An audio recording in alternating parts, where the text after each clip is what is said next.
strategists for the Internet of Things age. As a Vice President and Chief Technology Officer, Bret Hartman is responsible for defining the corporate security technology strategy for CISCO as implemented by the Security Business Group.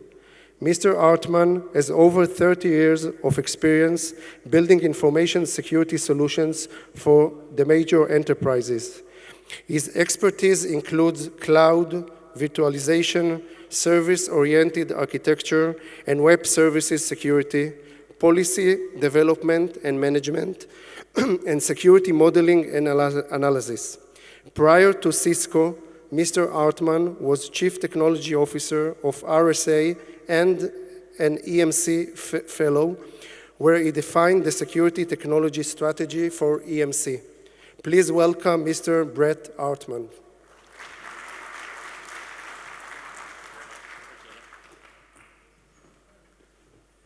Good morning, everybody. It's a pleasure to be back in Israel. I always enjoy my visits here, and as just mentioned, as a former officer in the U.S. Air Force, where I worked at the National Security Agency, it's a special pleasure to be in front of this group.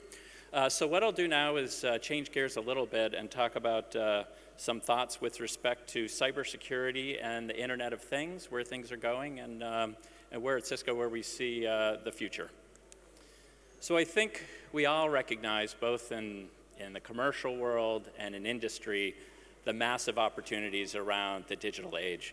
The fact things are more connected, whether those are, thank you, better? Whether things are more connected in terms of automobiles, devices, personal devices, our mobile phones, our tablets, incredible opportunities out there for all of us, whether we're businesses, employees, or consumers. But one thing that's important to recognize with all this connectivity is there's also an opportunity for another kind of person, and those are the attackers, the hackers. What happens is we have more connectivity out there, there's more opportunities for the attacker, the attack surface is larger, and certainly a lot of bad things can happen, as we'll explore. And if I may, maybe just to give an example of a personal story to kind of illustrate this point. I'm from Silicon Valley in California, and like a lot of CTOs, I have a sports car. I will admit it. It took me a little bit of time to get that car. I try to take care of it. And a few weeks ago, I went out to my car, and I was surprised to see 3 cats sitting on the roof. And I thought, that's a little peculiar. Why are these cats sitting on the roof? I actually should have realized at that point, this is the first indicator of compromise in terms of a potential intrusion. So the next day, I went out to the car, and I opened up the glove compartment, and there was a big ball of fluff in the glove compartment. And I don't know, I'm sure in Israel you have this problem, but it was actually a sign that a mouse was in my car. My second indicator of compromise. So I was not very happy about this, so I did what any good cybersecurity professional would be. I set up a honeypot. That was actually in the form of a mouse trap that I put in my car. I put a little peanut butter on it. The next day, went out to the trap. The trap was fine, but the peanut butter was gone. So my honeypot actually worked. In fact, I had definite indication of an intruder. Now, the problem with this plan is at that point, I actually had to drive to work. The mouse is still presumably in my car at this point. So I had nightmares. I'm driving along, and a mouse is going to crawl up my leg. I'm going to have a terrible accident. Fortunately, I did not, but certainly one of the lessons you learn from this is even when you're under attack like that, the mission has to carry on. I had to get to work. We have to carry on, even in the sense of different kinds of attackers and that sort of thing. Well, I finally got home. I went to my next multiple layers of defense, put several mouse traps in the car, and sure enough, in fact, the next day I did catch a nice big mouse. And of course, at this point, as in any cybersecurity attack, you assume that's the end of the story, but we all know that's not true. And in true attacks, we have to deal with remediation. We have to deal with the longer-term issue. So, of course, I put out another honeypot, another mousetrap, and yet again, there was a sign that there were still mice in the car. So to make this long story and short and bring it to a close. In fact, I caught 2 more mice at this point. I had 3 mice in my car. I couldn't believe it.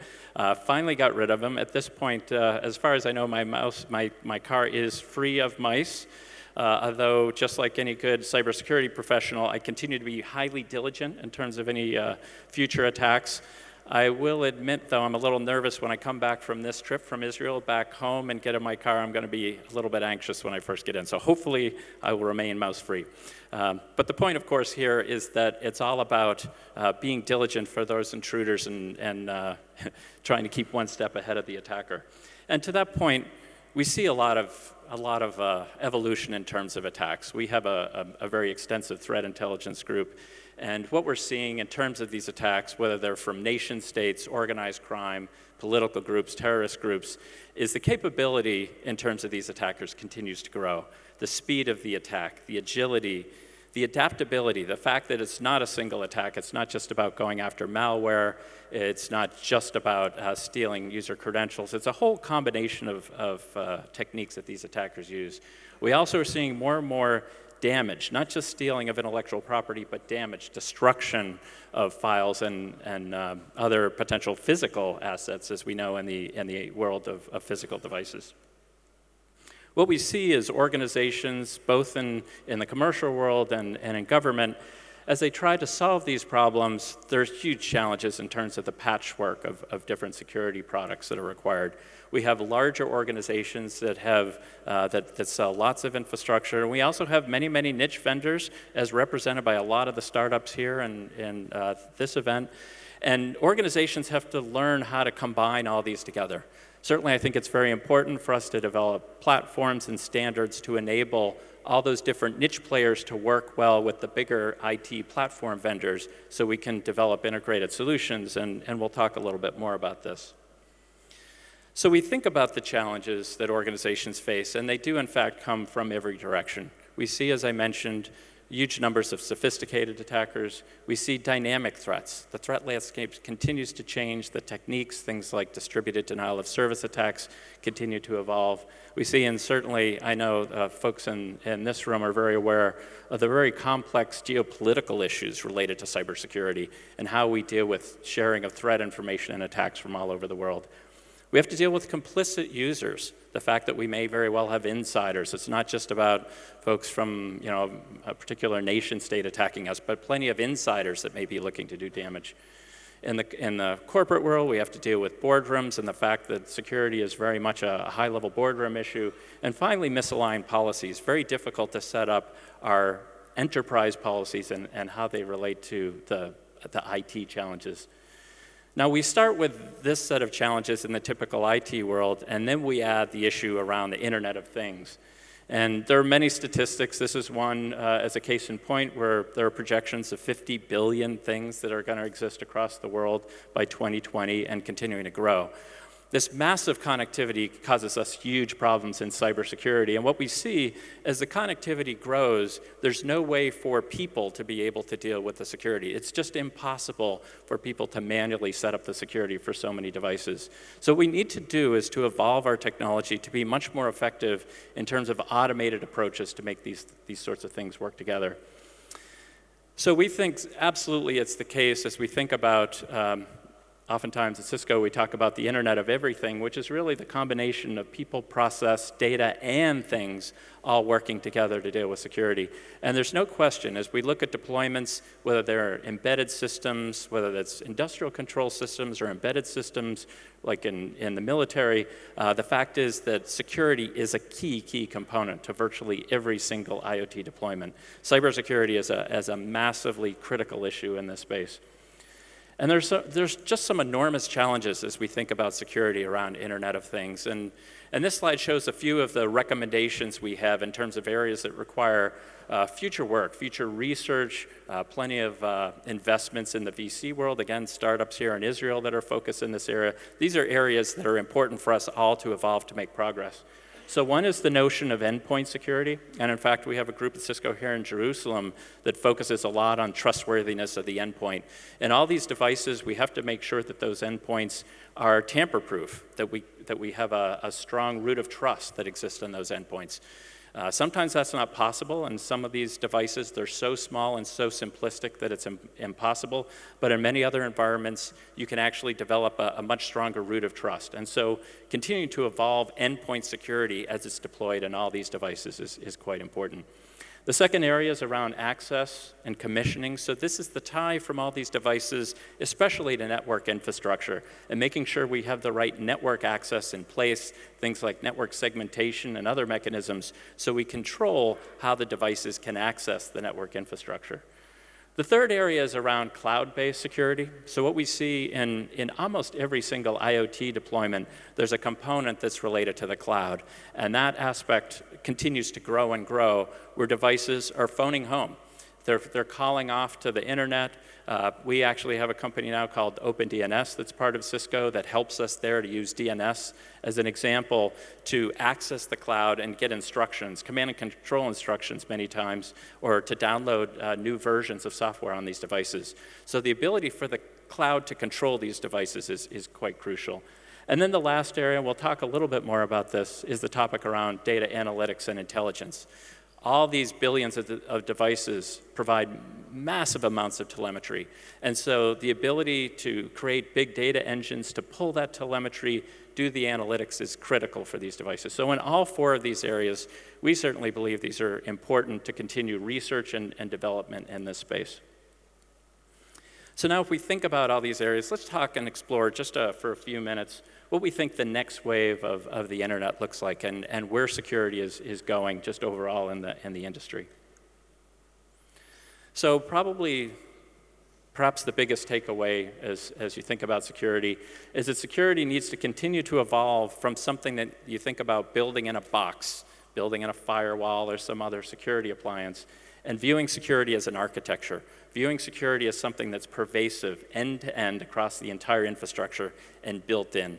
We've talked about this for years. I've been in the cybersecurity industry for a long time, for 30 plus years. We've talked about this probably my whole career, but I would say we get closer and closer to really being able to deliver on that vision as we think about security embedded in more and more of this infrastructure, whether it's on the endpoint, as I just discussed, whether it's in the branch or edge or campus networks, embedded within the data center, especially virtualized data center. We see all the move for embedding security within the virtual stack. Cloud security and all the new startups that are focused on securing the cloud. And then finally, this notion of operational technology, the idea of security as it's embedded and securing different kinds of Internet of Things. So the concept here is a really simple one to conceive, but very difficult to deploy, which is the idea of security everywhere, pervasive end-to-end, so you have a broad architecture. This is an incredibly ambitious vision. It's not possible for any one vendor to be able to deliver on it. It requires the right standards, the right strategic partnerships for us to do that. But there's no question we're making great progress in terms of that vision. Now, as we think about the strategy from our standpoint, where I recommend organizations starting is thinking about a threat-centric security model as shown in this picture. It's a pretty basic idea, but I think it helps as you think about different cybersecurity and how it's deployed to solve these kinds of problems. It's a really, really basic model. We think about the idea of what technologies do you need to be in place before, during, and after an attack. So the concept here, pretty simple. We start with before an attack. These are preventive technologies to block attackers from getting into a system. So these are classic firewalls, encryption, authentication, access control. These are mechanisms that, for the most part, have been around a long time and are still quite effective at making it difficult for attackers to get in. But we've long since moved beyond the world where we only rely on those mechanisms. We've recognized that systems are so complex, so interconnected today, that we need to have technology in place still to detect an attack in progress. And that's where I'd say a lot of the focus of the industry is today is what do you do during an attack?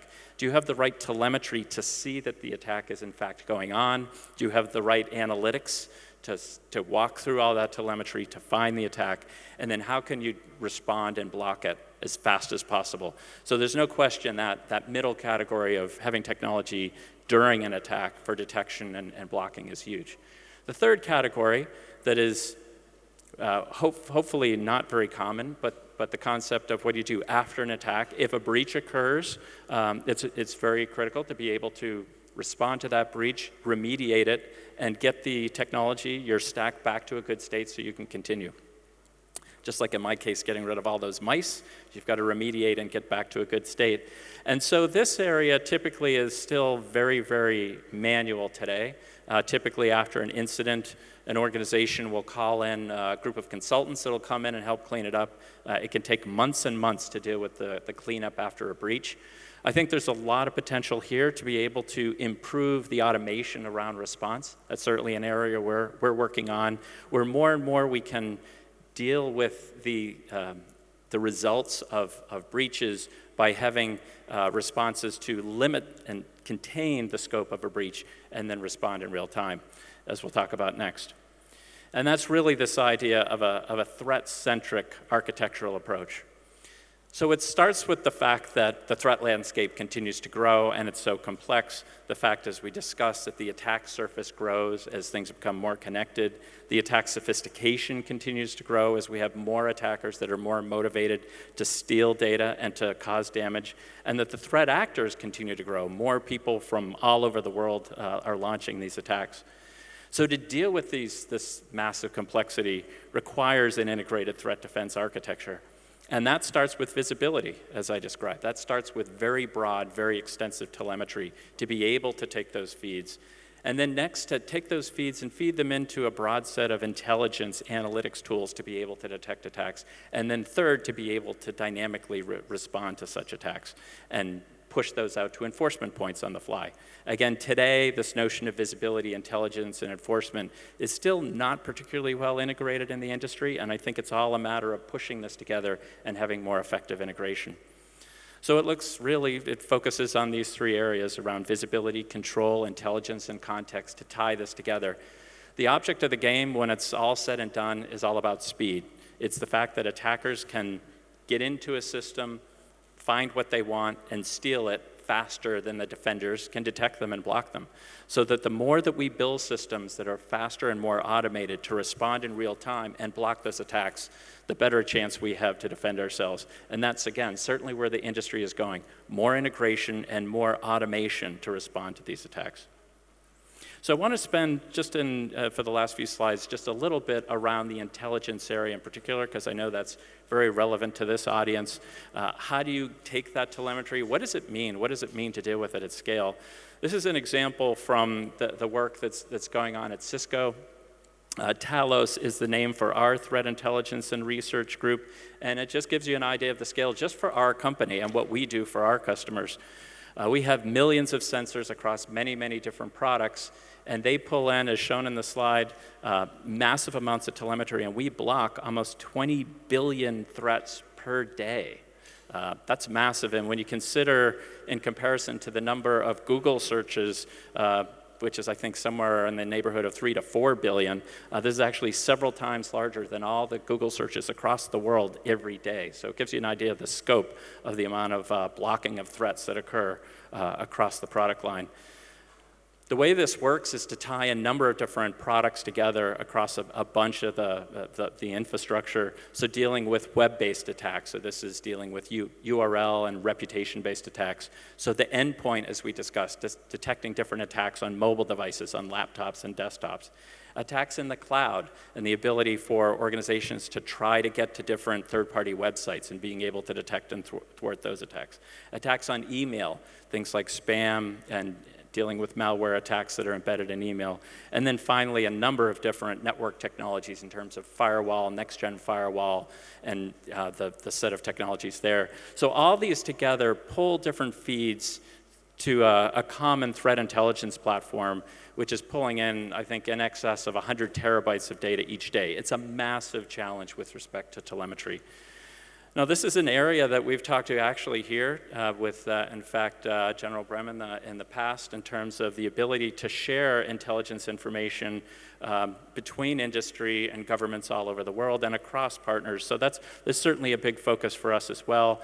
The ability to have ways to take the intelligence that we have and work with organizations all over the world to thwart those attackers, quite critical. And we'll continue to do that. We continue to, for example, expand support for standards like STIX for those people aware of XML-based representations for indicators of compromise. We'll continue to grow our ability to both import and export threat intelligence from our product line to the rest of the world.